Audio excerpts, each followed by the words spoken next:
que el Señor puso en nuestro corazón de compartir este mes de febrero, que es GPS para la tormenta, nace como una necesidad de parte de Dios para preparar y equipar a su iglesia para este 2022 que creemos y declaramos que va a ser un año de expansión, pero va a ser un año de mucha lucha.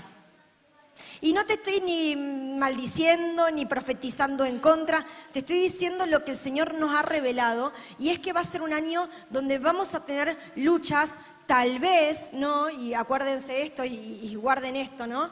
Tal vez luchas que nunca hemos luchado antes, un tamaño de luchas donde nunca hemos pasado antes. Ahora, ¿cuál es nuestra esperanza?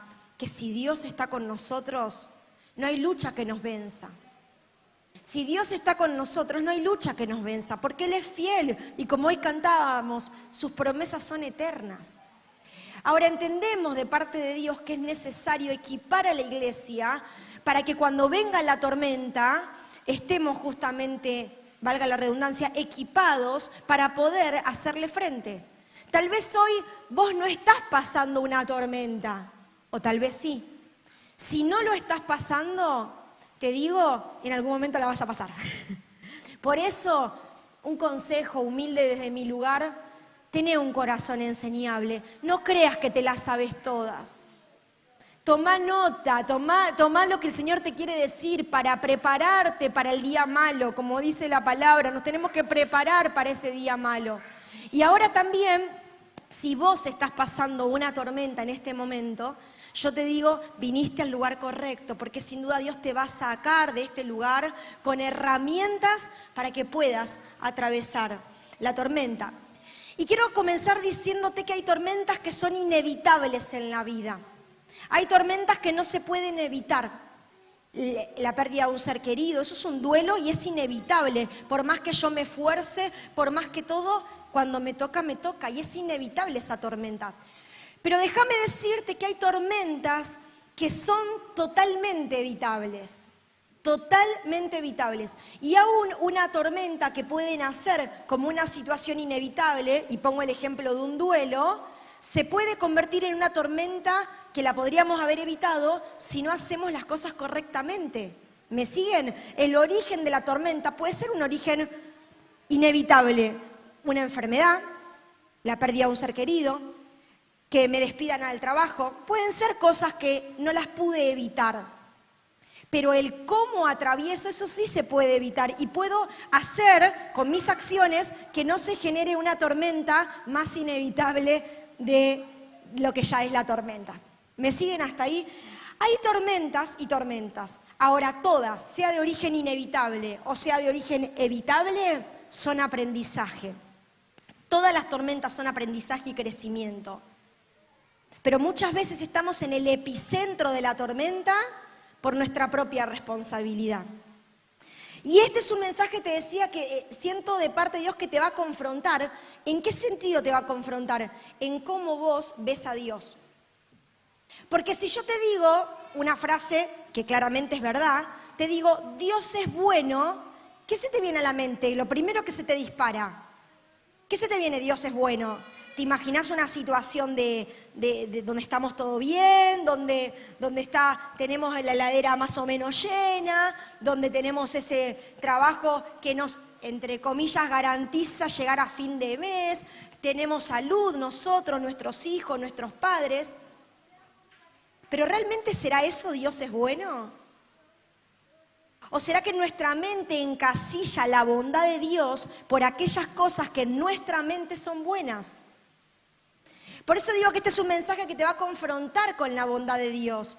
Porque vos muchas veces tal vez pensaste, como me pasa a mí, de que Dios es bueno porque justamente se dan ciertas cosas alrededor mío. Pero déjame decirte que la verdad de que Dios es bueno trasciende el aquí y ahora. Dios es bueno por esencia. Lo entienda o no lo entienda, lo vea en la práctica o no lo vea, Dios es bueno. Creo que es un mensaje que nos va a resignificar en cuanto a la bondad de Dios. Porque te quiero hablar de una tormenta totalmente evitable. Una tormenta que se registra en la Biblia que totalmente se podría haber evitado. ¿Era necesaria? Sí, pero se podría haber evitado. Y una tormenta que deja muchos aprendizajes, pero uno en particular, y es la bondad y la misericordia de Dios. ¿De qué tormenta estoy hablando? De la tormenta que aparece ahí en el libro del profeta menor, Jonás. Y ahí se nos viene a la cabeza los que tenemos escuela bíblica infantil, Jonás no le hizo caso a la palabra. Era re divertida la canción, pero la historia no es tan divertida, ¿eh? Ponía mucho, ¿no? Y vino un pez muy grande y ¡pluf! Se lo comió, ¿no? Qué linda la historia de Jonás, qué divertida, no tiene nada de divertida la historia de Jonás, ¿no? Quiero arrancar mostrándote una imagen, no sé si la tenemos en la pantalla, un mapa, no sé si se va a llegar a ver y me olvidé mi... Bueno, ahí está clarito igual. Te cuento la historia de Jonás, lo podés leer en la Biblia, vamos a leer varios...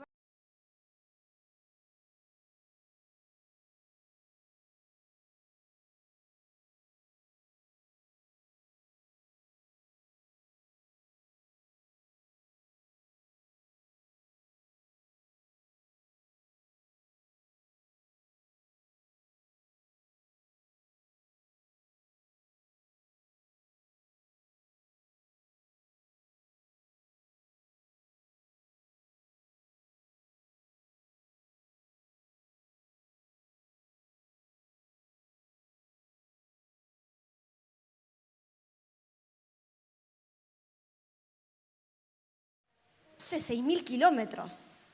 Ushuaia, no sé cuánto está Ushuaia. Menos está Ushuaia. 3.000. 2 veces ir a Ushuaia. Imagínense, ida y vuelta. Y Nínive, que era el lugar donde Dios lo mandaba a ir a Jonás, estaba a 1.100 kilómetros. De acá a Paraná, pues ya los tenemos incorporados porque hemos hecho esa ruta muchas veces. O de acá a Buenos Aires y un poco más, porque Buenos Aires es menos.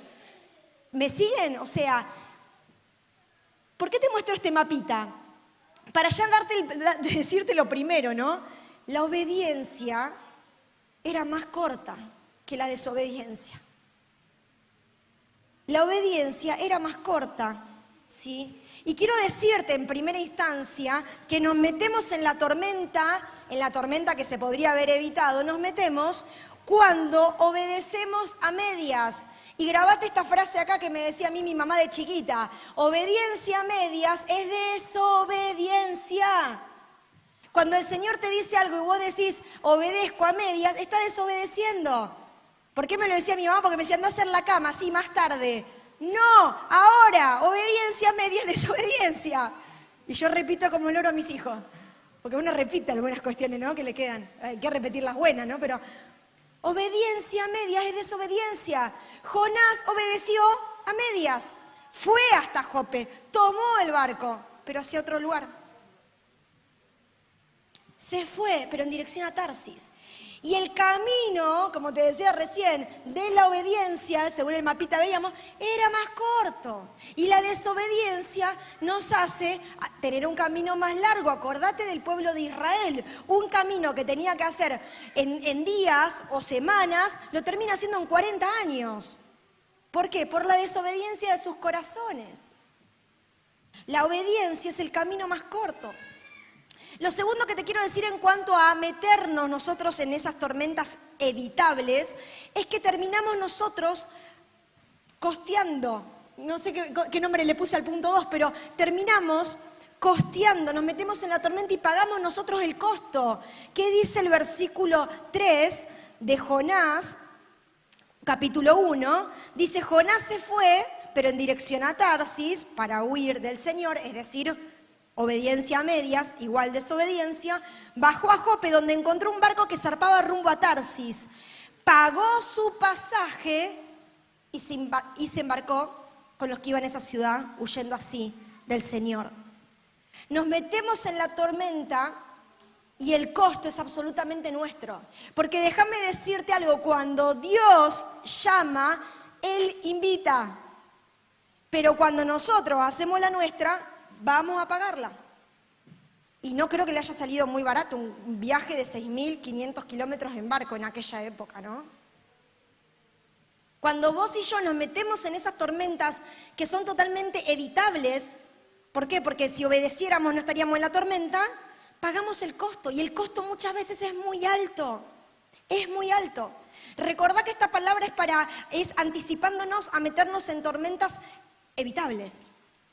Y recordá que una tormenta puede surgir como una tormenta inevitable, enfermedad, pérdida de trabajo, un duelo o lo que fuese, y en la mitad del camino convertirse en una tormenta evitable porque tomamos malas decisiones. Pagamos el costo, y es un costo alto, porque cuando Dios llama, Él nos invita, pero cuando hacemos la nuestra, nosotros pagamos. Lo tercero que te quiero decir es que nos metemos en esta tormenta evitable cuando queremos huir del Señor. En un mismo versículo, en el versículo 3 del capítulo 1 de Jonás, 2 veces enfatiza que ¿qué quería Jonás? Huir del Señor. Jonás se fue, pero en dirección a Tarsis. ¿Para qué? Para huir del Señor. Bajó a Jope, donde encontró un barco que zarpaba rumbo a Tarsis, pagó su pasaje y se embarcó con los que iban a esa ciudad. ¿Qué cosa? Huyendo así del Señor. Cuando Dios te llama y cuando Dios me llama ante la huida, hay consecuencias. Acordate lo que, y diré todo el tiempo a la mente lo que te dije en la introducción. Este mensaje nos va a confrontar cómo nosotros vemos la bondad de Dios. Acordate de esa introducción.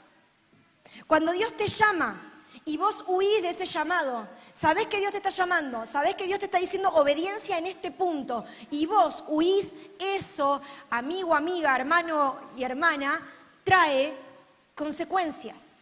Consecuencias que podríamos haber evitado si no hubiéramos huido. Hemos creído que podemos hacer la nuestra sin consecuencias, pero el propósito de Dios, escucha bien, es más grande que nuestra propia rebeldía, y el propósito de Dios se va a cumplir con vos o sin vos. Si Dios quiere hacer algo, lo va a hacer. ¿Qué mejor que lo haga con nosotros? No a pesar de nosotros.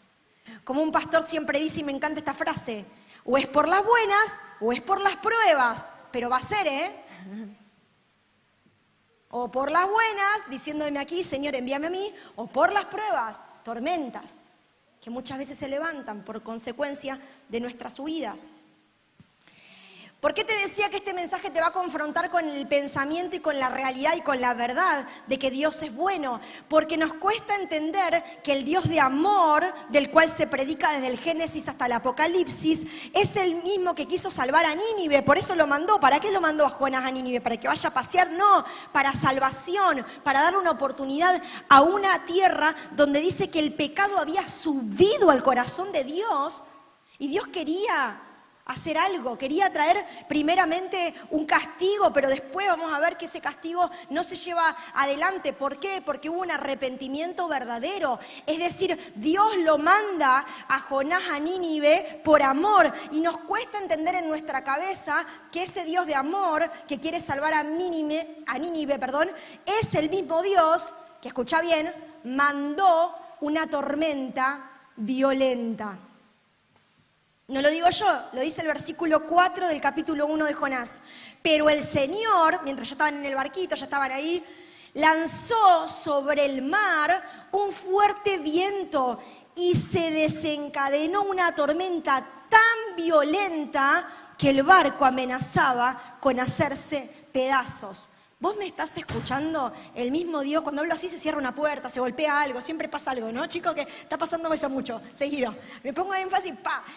El mismo Dios de amor que le dijo, anda a Nínive por amor, levantó una tormenta violenta. Entonces, ¿qué pasa? ¿Dios no es el Dios de amor que me enseñaron? Sí que es Dios de amor, pero actúa diferente a lo que vos entendés por amor. Pero actúa diferente a lo que vos creés como bondad. Porque te dije, el concepto y lo primero que pensamos, ¿no te pasó? A mí me pasa, yo me río mucho con esto. Cuando alguien dice, no sé, por ejemplo, vamos a hablar de algo material. Pude cambiar el auto. Oh, te quiero contar. Oh, Dios es bueno. ¿Y que si no lo podía cambiar, Dios era malo? Ay, no, porque Dios, y cosas peores. No, porque el Señor sanó esta enfermedad. Dios es bueno. ¿Y que si no hubiera sanado y se hubiera muerto la persona, Dios era malo? ¿Cuánto nos falta, no? De la revelación de Job, ¿no? Dios da, Dios quita, alabado sea el nombre del Señor. Estamos lejos a veces de eso, ¿eh? ¿Por qué? Porque nuestra mentalidad consumista, materialista, occidental, nos hace ver eso, que la bondad está determinada por lo que Él nos dé o no nos dé. Si hay salud en la familia, Dios es bueno. Si hay el auto se puede cambiar, Dios es bueno. Ahora, si no llego y no sé si Dios es bueno, no sé, ¿eh? O entramos en una crisis de, no, Dios se olvidó de mí, Dios, bla, bla, bla. Una inmadurez, como habla el pastor hoy, nos falta inteligencia espiritual para saber que a pesar de, Dios sigue siendo bueno. ¿Cómo lo vamos a categorizar por el aquí y ahora, Dios, cuando Dios es eterno? No es contradictorio lo que acabo de leer, de que el mismo Dios que mandó a Jonás a Nínive por amor levante una tormenta fuerte. No es contradictorio. La tormenta provocada por nuestras rebeliones no deja de ser un acto de amor de Dios, de decirte, hasta acá llegaste. Escuchá bien, te lo voy a volver a repetirlo, acá lo tengo con mayúscula. La tormenta provocada por nuestras rebeliones no deja de ser un acto de amor de Dios para decirnos, hasta acá llegaste. Ese es el amor de Dios. Esa es la bondad de Dios. Porque el origen de la tormenta fue la rebelión, pero el que hizo la tormenta fue Dios, de amor y de bondad, que dijo hasta acá, no vas a seguir avanzando, hasta acá. Su misericordia y su amor se ve manifestado en la tormenta. Miren, si se nos puede revelar esto en esta mañana, yo creo que, no sé, no digo que va a ser todo el año de color de rosa porque estaría mintiendo, pero ¿saben cómo vamos a atravesar las tormentas? Distinto, cuando nosotros entendemos que su amor y entendemos que su misericordia también se ve manifestado en esa tormenta, porque nos ama y nos dice hasta acá, si tengo que levantar las olas las voy a levantar para que no sigas avanzando, a riesgo de muerte, para que no sigas avanzando en tu rebelión. Ahora, la tormenta provocada por nuestra rebelión, impulsada por Dios, pero provocada por nuestra rebelión, nos lleva a tomar posiciones. Yo te quiero hablar acá de unas posiciones que podemos tomar, siguiendo el ejemplo de Jonás, obviamente. O clamamos en medio de la tormenta, o dormimos. O se clama, o se duerme. El versículo 5 dice que en medio de esa tormenta, los marineros aterrados, y a fin de aliviar la situación, comenzaron a clamar, escucha bien, comenzaron a clamar cada uno a su Dios y a lanzar al mar lo que había en el barco. Jonás, en cambio, había bajado al fondo de la nave para acostarse y dormía profundamente. Estos marineros eran, obviamente, porque lo vemos en la palabra, politeístas, creían en varios dioses, adoraban a varios dioses. Y ante la tormenta, que se daban cuenta que no era una tormentita más, ¿qué empiezan a hacer? Clamar a sus dioses. Pero Jonás no, Jonás dormía profundamente. Me llama la atención cómo los paganos, cómo aquellos que adoraban a otros dioses, no al Dios verdadero, como Jonás sí, porque Jonás era hebreo, Jonás era judío, Jonás conocía a Dios. Hace algo Jonás, que es dormir profundamente, mientras los paganos mostraban tener más temor reverente que el mismo Jonás. Ellos entendían que el camino era el clamor. Estaban equivocados a quien clamaban, pero entendían que el camino era el clamor. Se daban cuenta de que esa tormenta no era normal. Marineros experimentados se dan cuenta que acá lo que está pasando no es normal, es una tormenta sobrenatural. Y vamos a vivir tormentas provocadas por nuestra propia dureza de corazón, acordate, tormentas totalmente evitables. Y nuestro entorno, paréntesis, tal vez pagano, se va a dar cuenta y va a tener más revelación que vos y que yo. ¿Cómo es esto posible? Te va a decir, che, algo acá está pasando. ¿Por qué no le oras a tu Dios? Pero ¿qué pasó con Jonás? Jonás nos representa a nosotros mismos cuando caemos en esa falta de conciencia. ¿Por qué? Porque nuestras propias rebeliones nos alejan tanto de Dios que nos anestesiamos y perdemos la capacidad de darnos cuenta que todo lo que pasa a nuestro alrededor es consecuencia de nuestra propia responsabilidad. El alejarnos de Dios, el haber hecho la nuestra, el haber tenido un corazón duro, nos anestesia. ¿No te pasó alguna vez? Tal vez es más fácil verlo en el otro que verlo en nosotros mismos. ¿Te pasó alguna vez de estar hablando con alguien que vos decís, che, ¿qué le pasó? No le entran las balas. Le hablás y le decís, el Señor te está esperando, te está buscando, volvete a Él. Sí, bueno, voy a ver. ¿Qué le pasó? Si hace un mes estaba entregando su vida al Señor y ahora así. Es más fácil verlo en el otro, pero nosotros somos así. Nuestra propia dureza, nuestras propias rebeliones nos anestesia y ya empezamos a llamar no tan malo aquello que sabemos que está mal. Y empezamos a negociar. ¿Por qué? Porque nos fuimos anestesiando y caímos como Jonás en el sueño profundo. Yo soy una convencida de parte de Dios de que la iglesia de Dios, y no hablo de catedral, hablo de la iglesia de Dios, se está despertando de un sueño profundo donde el mismo Satanás nos ha hecho la canción de cuna y se está despertando a que no nacimos como iglesia para estar cómodos en cuatro paredes, porque la salvación está en nuestra boca, podemos decir salvación y la gente va a convertirse y no lo hacemos. Y la palabra del Señor dice que cuando en el mundo se haya predicado el Evangelio, ahí volverá el Hijo. Entonces el Hijo no vuelve por nuestra culpa, porque no predicamos, porque no hacemos discípulos. Pero a veces nos anestesiamos, como les decía, caemos en nuestra religiosidad. El otro día, investigando sobre esta prédica, escuchaba o leía, no recuerdo bien, pero hablaba de que el 80%, es altísimo el porcentaje, el 80% de las personas que aceptan al Señor con su corazón, que se convierten, que se vuelven de sus malos caminos, en un mes, escucha bien, en un mes, o sea, pasó un mes desde que se convierten hasta esta estadística, y en ese mes ya perdieron todo vínculo con el entorno que necesita Dios. Es tremendo, o sea, de 10 personas, 8 que conozcan al Señor y que se vuelvan de sus malos caminos, cortan todo vínculo con esas personas que necesitan también del Señor. Y es triste esto.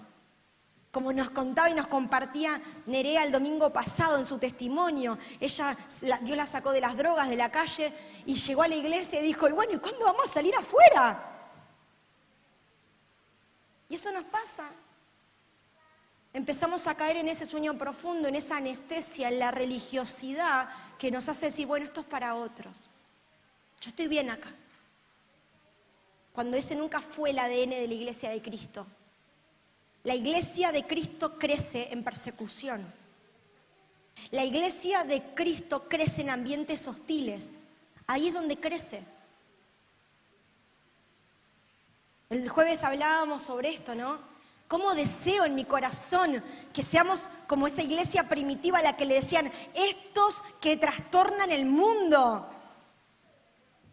¿Y qué nos dice la sociedad? ¿Nos dice eso? No, ¿qué nos va a decir eso? Nos dicen, estos fanáticos, esto, lo otro. Porque no trastornamos ni le hacemos cosquilla a la sociedad. Y nuestro legado es la transformación.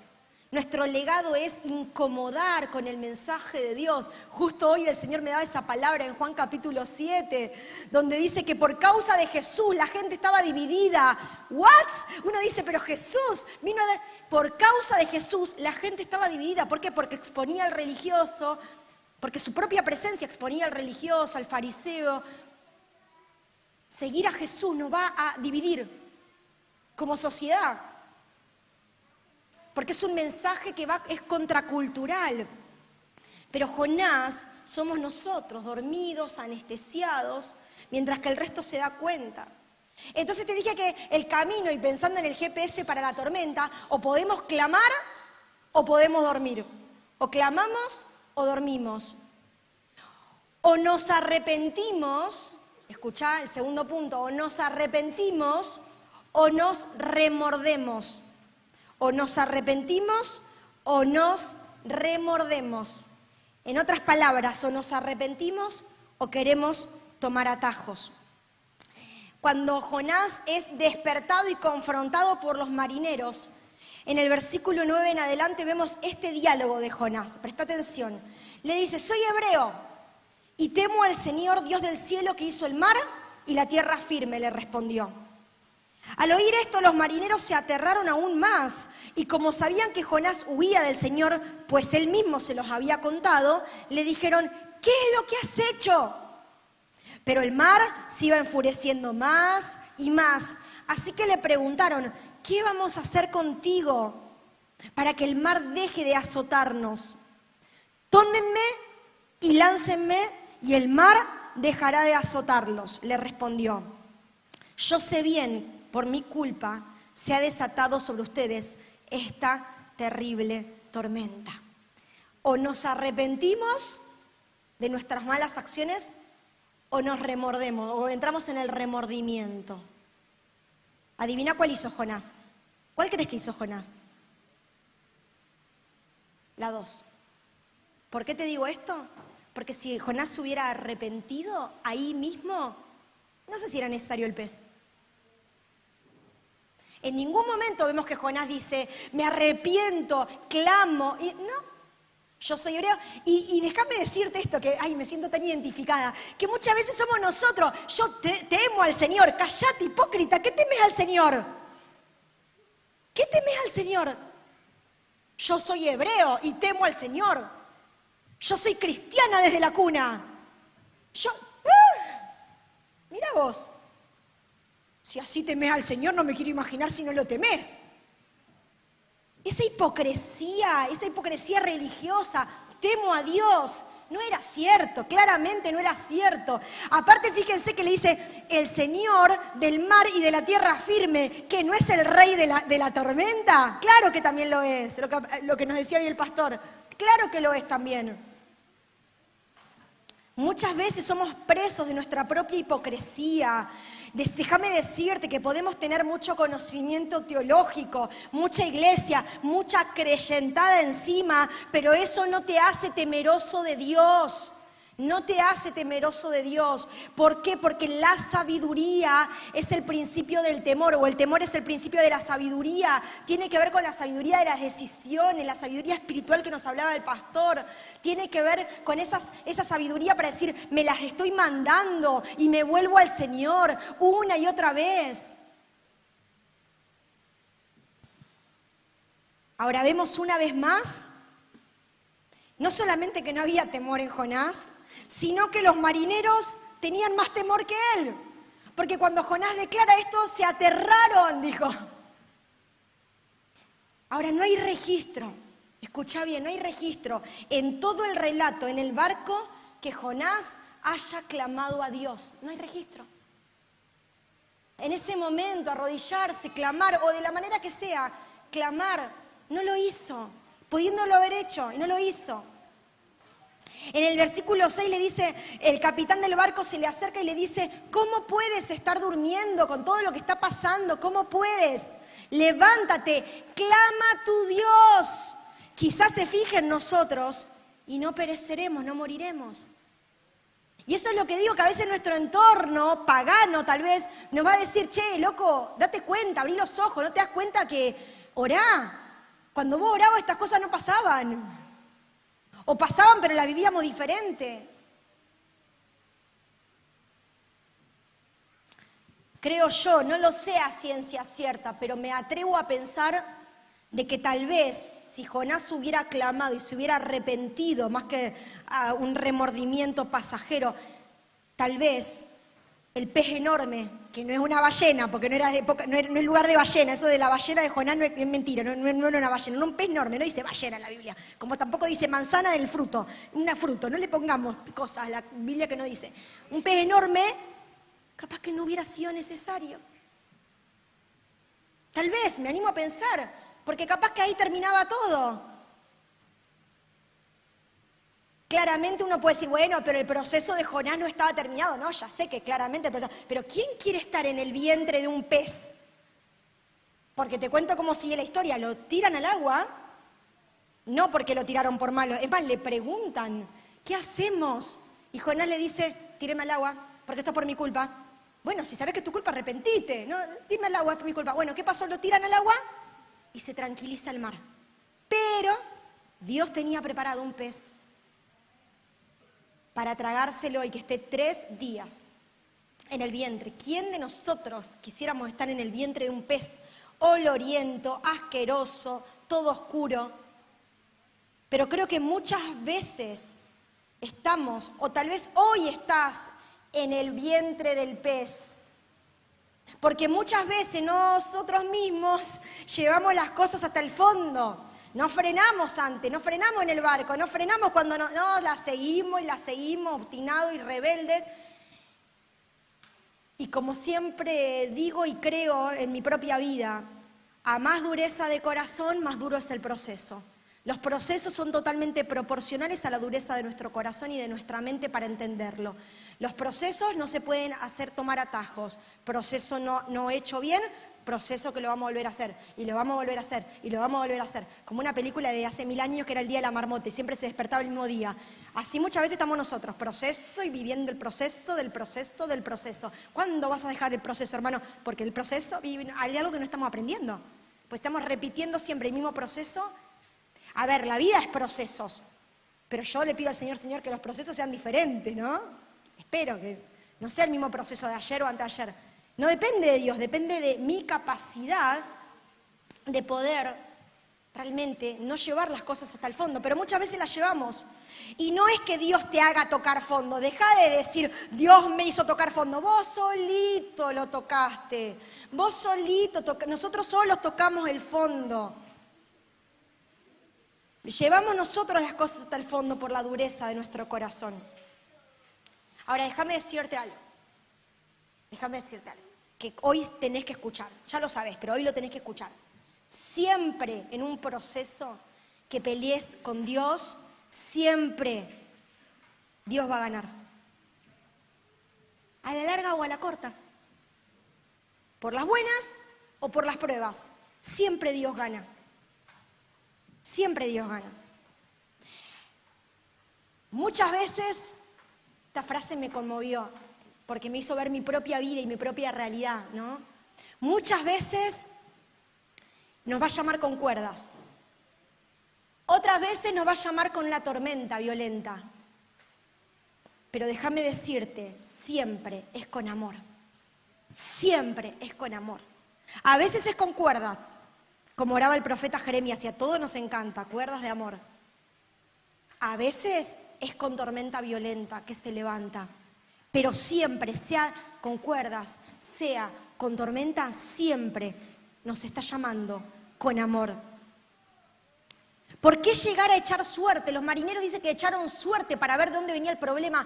¿Por qué llevarlo hasta ese momento? ¿Por qué no decir, no chicos, no echen suerte, el problema soy yo? No, cuando eso que te leí del capítulo 1, el versículo 9, cuando él dice, soy hebreo y temo a Dios, es consecuencia de que echaron suerte y no le quedó otra que confesar.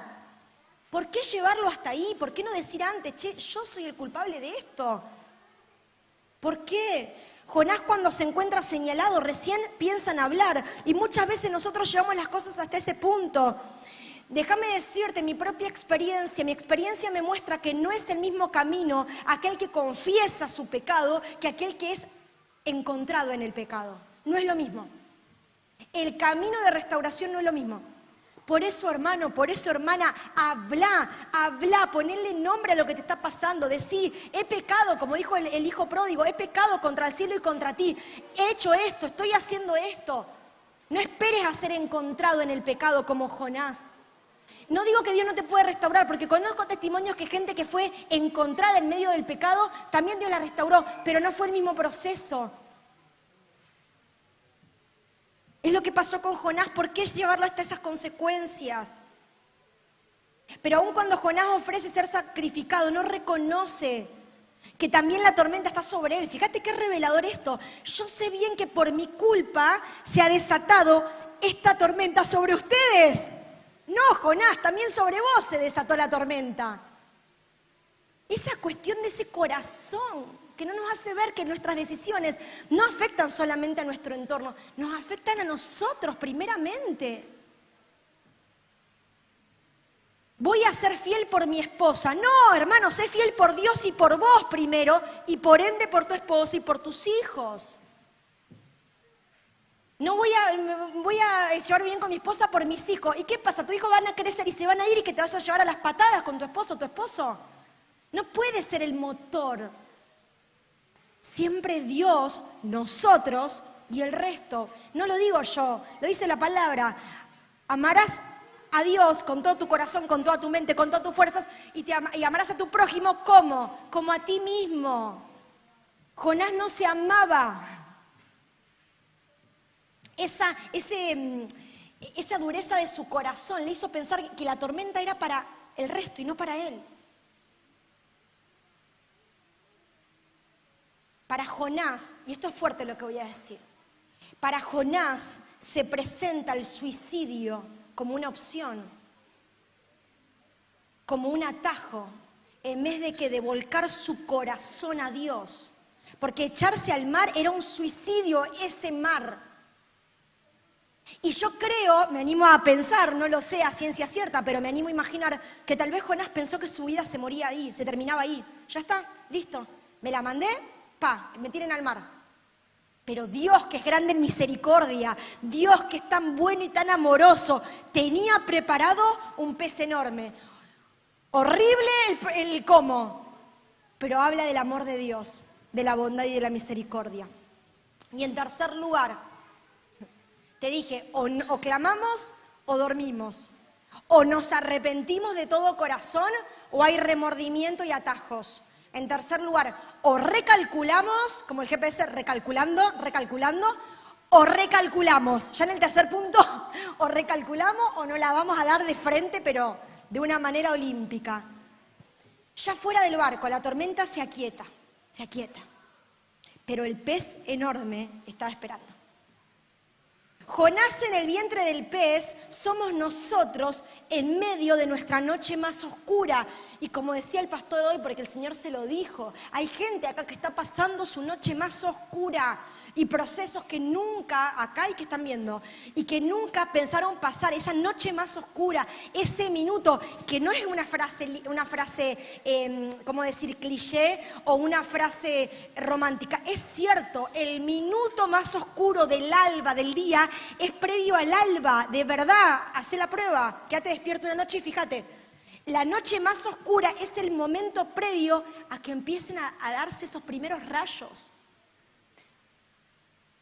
Y capaz que hoy vos estás en esa noche oscura, en ese vientre del pez, donde no hay salida. Y en ese lugar, por llevar las cosas hasta ese punto, es donde realmente tenemos esa revelación que tuvo Jonás. En el versículo 3 del capítulo 2 dice, Jonás levanta una oración. A lo profundo me arrojaste, al corazón mismo de los mares. Las corrientes me envolvían, todas tus ondas y tus olas pasaban sobre mí.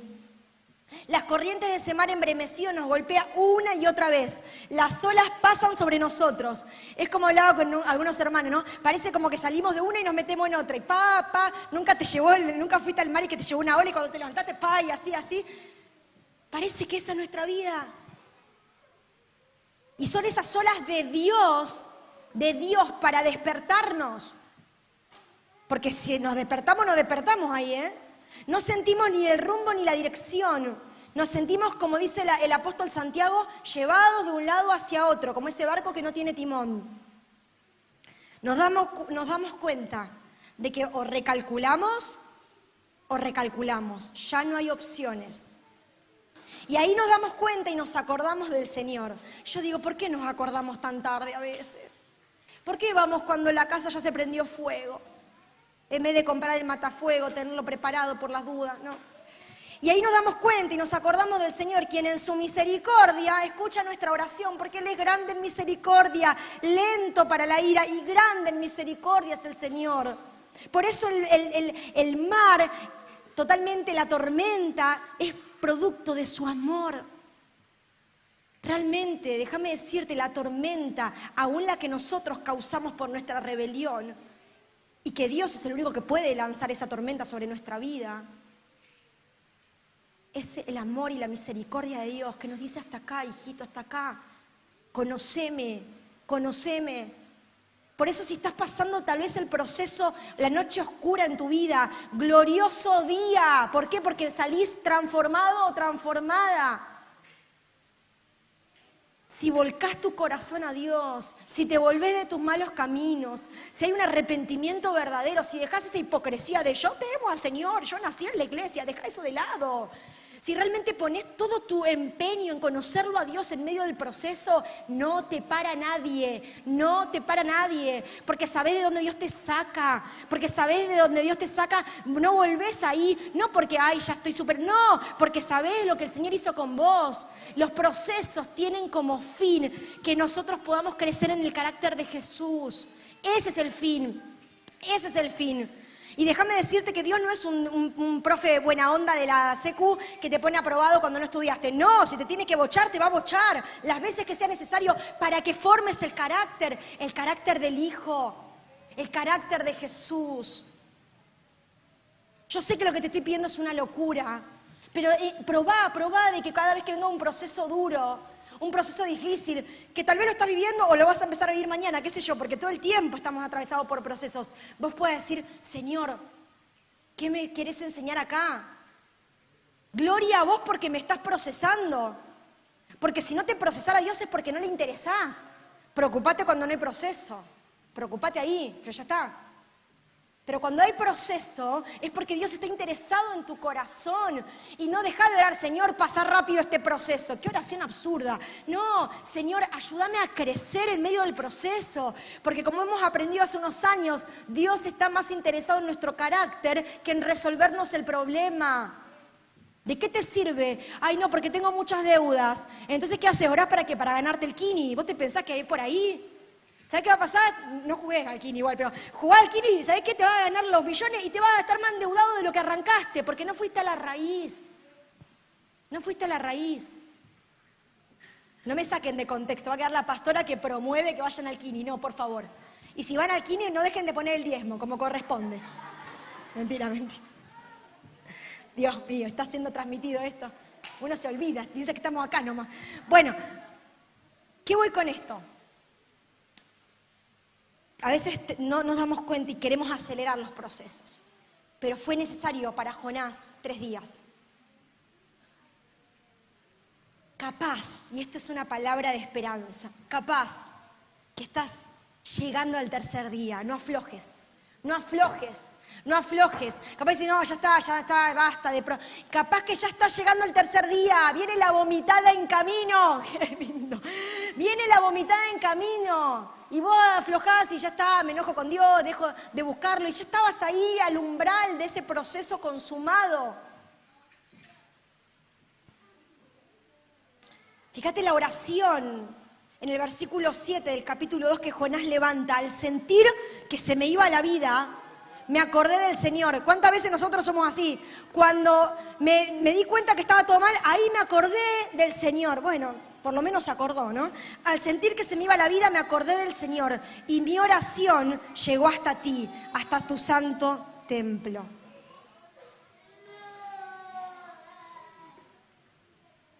¿Por qué lo llevamos hasta el fondo? ¿Por qué lo llevamos hasta el fondo? ¿Por qué no recalculamos antes?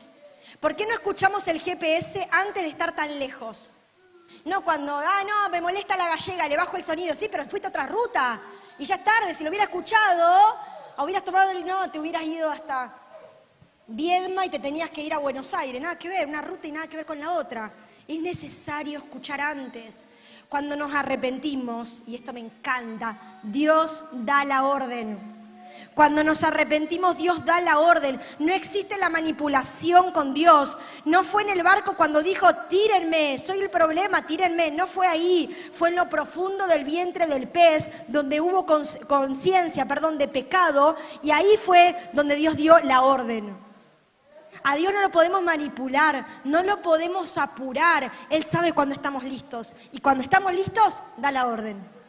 Ni antes ni después. Él nunca llega tarde.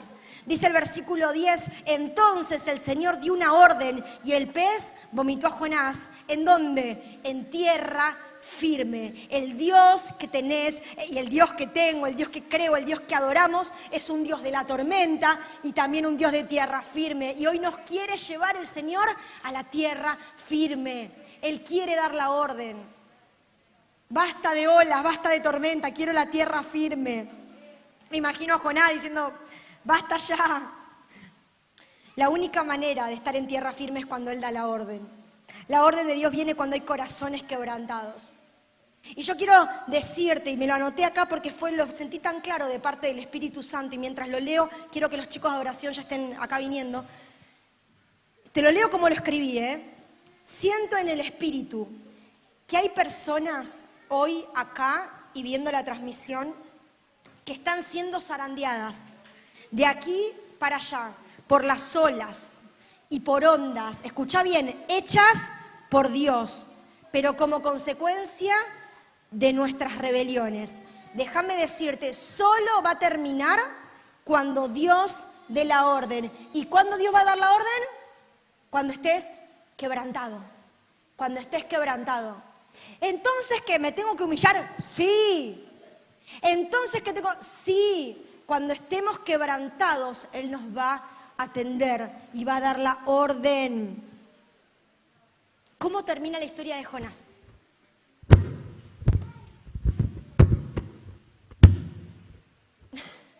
Así no termina la historia de Jonás. ¿Cómo termina la historia de Jonás? La historia de Jonás termina con un hombre vomitado, un olor seguramente. ¿Y qué hizo Jonás? Fue a Nínive. Pero ¿sabes cómo termina el libro de Jonás? Léelo en tu casa, son 3, 4 capítulos, creo que 3 capítulos, es muy cortito. ¿Sabes cómo termina la historia de Jonás? Con un Jonás enojado, con un Jonás que pareciera que el proceso, no sé, parece que no le sirvió. Y se confronta con Dios o se enoja con Dios porque dice, ves, para esto no quería venir a Nínive, porque yo sabía que vos los ibas a perdonar. Y yo sabía que ibas a hacer, como sos un Dios bueno, lento para la ira, grande en misericordia, sabía que le iba a perdonar, por eso yo no quería venir. Y se enoja. Y se pone a dormir, hace un berrinche, un capricho, como los nenes o como muchos de nosotros. No me muevo de acá hasta que, porque estoy enojado. ¿Y qué hace Dios en su amor y su misericordia? Hace nacer una planta de la nada para que le dé sombra, porque Dios sigue cuidando a sus hijos a pesar de nosotros. A pesar de nosotros, Él nos sigue cuidando y que no nos haga mal el sol. Decime si Dios no es bueno. A pesar de nosotros, Él sigue dándonos una y otra y otra y otra. Porque Él quiere nuestro corazón. Y esa planta que le da sombra a Jonás para que pueda descansar, Dios, a propósito, para darle una enseñanza, la hace morir al otro día. Y Jonás se enoja más. Y le dice, pero ¿por qué se murió la planta? Si yo la planta, qué sé yo. Y termina el libro de Jonás con una pregunta que Dios le hace a Jonás. Le dice, te lamentaste por una planta y no te podés lamentar por este pueblo que se va a perder. Si lo hice por una planta, ¿cuánto más lo voy a hacer por el pueblo, por los hijos? Y termina ahí el libro y vos te quedás como, ¿y qué pasó con Jonás? Mirá, yo no sé qué pasó con Jonás, pero probablemente hubo otro proceso. Porque claramente algunas cosas las entendió y otras cosas no. ¿Qué te digo en esta mañana? ¿Qué te quiero decir? ¿Qué te quiere decir Dios en esta mañana con esto que yo te acabo de leer? Que hay personas que están siendo zarandeadas. Que hay personas que se sienten de aquí para allá, por olas, por ondas, que escúchame bien, las está haciendo Dios, pero como consecuencia de la dureza de nuestros corazones, de nuestras rebeliones. Este proceso se termina cuando Dios dé la orden. Cuando Dios dé la orden. ¿Qué te digo con esto? Vos te podés enojar con Dios como Jonás y podés abandonarlo y podés dejar de congregarte, dejar de buscarlo, dejar de orar. Hacelo si querés. No te recomiendo, hacelo si querés, pero ¿sabes qué? El proceso continúa, porque Dios es el que da la orden y a Dios no se lo puede manipular. Ay, no, voy a dar la orden para que mi hijito no se vaya. No, Dios es un Dios que sabe cuándo y hasta dónde. Y esa es nuestra confianza. Él sabe cuándo y hasta dónde. Dios sabe, Dios sabe, Dios sabe. Hemos usado frases cliché. Dios no me va a dar cosas más grandes de las que pueda soportar. Y capaz que lo que estás atravesando no te lo mandó Dios. Por eso es tan grande que no lo podés soportar.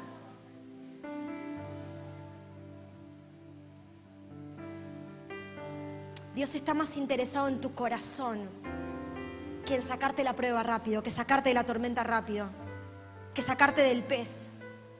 Dios está interesado en tu corazón, que lo puedas conocer realmente, que puedas dejar atrás toda tradición, toda estructura religiosa, mediocre, con olor nauseabundo, y que puedas tener una relación hoy nueva con el Señor, que puedas realmente ser una persona que le diga: Señor, no voy a obedecer a medias, te voy a obedecer, te voy a obedecer. Ahí donde estás, cerrá tus ojos.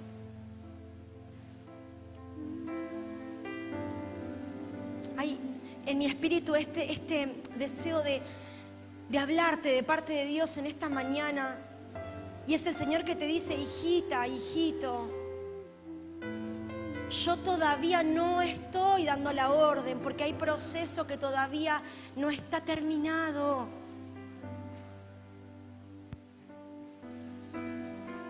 Quiero dar la orden, estoy interesado en que te salgas de ese lugar, pero para eso, quiero trabajar con tu corazón primero. No es lo más importante, escucha bien. Era importante ir a Nínive, pero recontra importante. Pero soy una convencida que lo más importante para Dios era el corazón de Jonás. El corazón de Jonás. Confrontarlo con la dureza de su corazón. Y yo le pido al Señor en esta mañana, y oramos en esta mañana, para que puedas abrazarte al proceso, puedas reconciliarte con el proceso, porque el proceso te va a sacar diferente, para bien o para mal. Para bien o para mal. Qué mejor que darle a Dios la autoridad en nuestra vida para que Él realmente haga con nosotros como quiera. No romanticemos el proceso. Hay procesos donde nos tiene que realmente y literalmente romper para hacernos nuevos, como la vasija. No había manera de arreglarla, de emparcharla. Era necesario que se rompa. Pero qué glorioso cuando el profeta Jeremías, al ver esa visión, dice: y la vasija se rompió en las manos del alfarero. ¡Ah! ¡Qué glorioso!